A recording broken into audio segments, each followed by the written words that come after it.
Good afternoon. Thanks for joining us. I'm Amanda Hill in for Brian Yukono. Want to start things off with a first look outside. We've got Ryan Breton joining us with a look at the forecast and some clouds in Bangor, though a lot of people are seeing sun today. Yeah, and it's, what a great weekend, first off, right, Amanda? Yeah. And today, coming off that, it's certainly a little bit cooler and a little bit cloudier, but it's still pretty nice outside right now. 63 degrees in Bangor, just about 60 degrees in the Portland area, and there is some sunshine, particularly on the mid-coast and in southern Maine. We have a warm front that's kind of sitting over us, though, so that sparked a few showers up here around Route 2, Skowhegan, and Farmington. There's nothing all that heavy, but there are some drops out there. And same goes over down East Maine, a few raindrops moving through there at the moment. Onshore wind today keeping us cooler, but heat and humidity are building off to our west, and some places both tomorrow and Wednesday will get close to 90 degrees here once this warm front passes on through.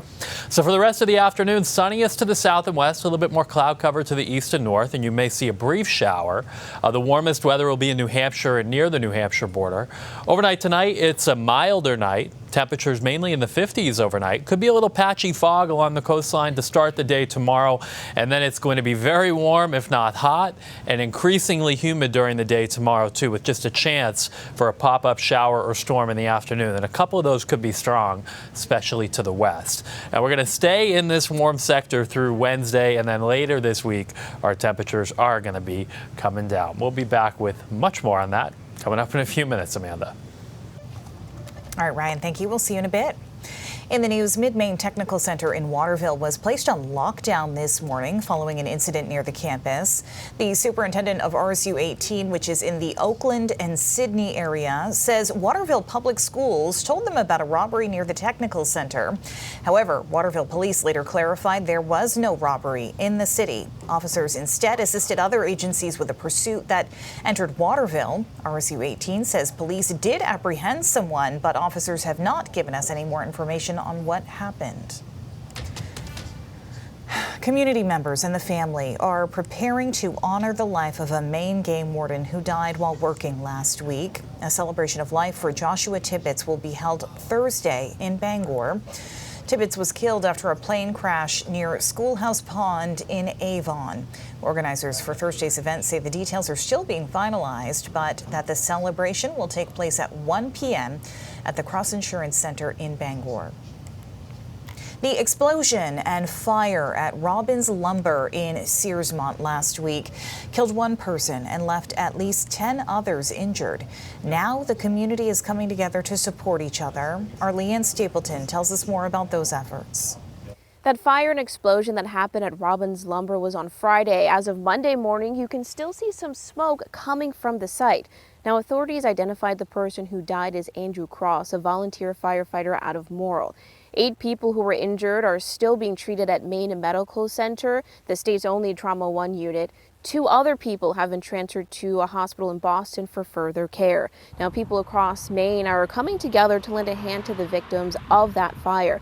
Hundreds of dollars in donations were collected over the weekend at the Searsmont United Methodist Church for the family of Jim Robbins, one of the sawmill's owners. He also says that 2 sons and a granddaughter were burned in the fire. Fraternity Village General Store, there thousands of dollars in supplies have been taken to first responders and families in need. Store owners say helping their community was a no-brainer. It was not a question in my mind. I'm like, yes, absolutely, you can bring donations here and we'll figure it out from there. It was not us, it was the community, and this is the building that they chose to use. Since the fire happened, there have already been GoFundMe pages set up for several of the people affected by the fire, some of them raising thousands of dollars so far. The town of Searsmont is in the process of setting up its own relief fund. The Maine Strong Memorial Foundation also set up a relief fund to support victims. Now, officials just want to remind folks that if you are donating to a GoFundMe or some other type of donation page, to just verify that it's legit. They've seen some fraudulent pages pop up since that fire happened on Friday. Now, the fire marshal's office and the ATF started their investigation to the cause of the fire yesterday, and they expect to be on site for much of the week. In Searsmont, Leanne Stapleton, News Center Maine. Meanwhile, this afternoon, one of the firefighters who was in the hospital has returned home. The Lincolnville Fire Department is sharing these photos of Aaron Heald being welcomed back. As you can see, he is recovering from burns on his hands.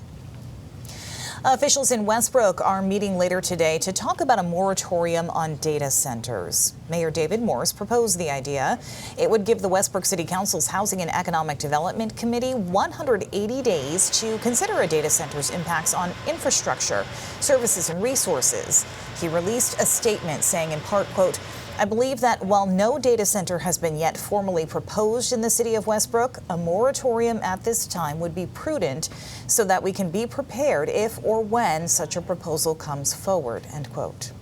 Public comment begins at 6. If the council chooses to move forward, a vote on the proposed 180-day moratorium would take place at the regular city council meeting on June 1st. The Bangor School District is fine-tuning its plan to relocate students and staff for the upcoming school year after finding asbestos in the roof of its Fairmount campus. Superintendent Marie Robinson sent a letter to parents detailing the timeline of events. In the letter, Robinson says there are 2 public listening sessions scheduled for today to keep everyone informed on the proposals that the school committee will vote on May 28th. If you cannot attend in person, both sessions will be live streamed. Amtrak Downeaster is reopening its summer service to Old Orchard Beach. Officials say that will be available starting today through mid-October. The ride from Portland to OOB usually around 20 minutes, while the ride to Boston is around 2 hours. Ticket prices vary on location, but discounts are available for seniors, students, and military personnel. If you're taking a drive through Scarborough at night, some ongoing road work will be moving to a new location. Town officials say crews will now be working at the intersection of Payne Road and Gorham Road between Hannaford and Cumberland Farms.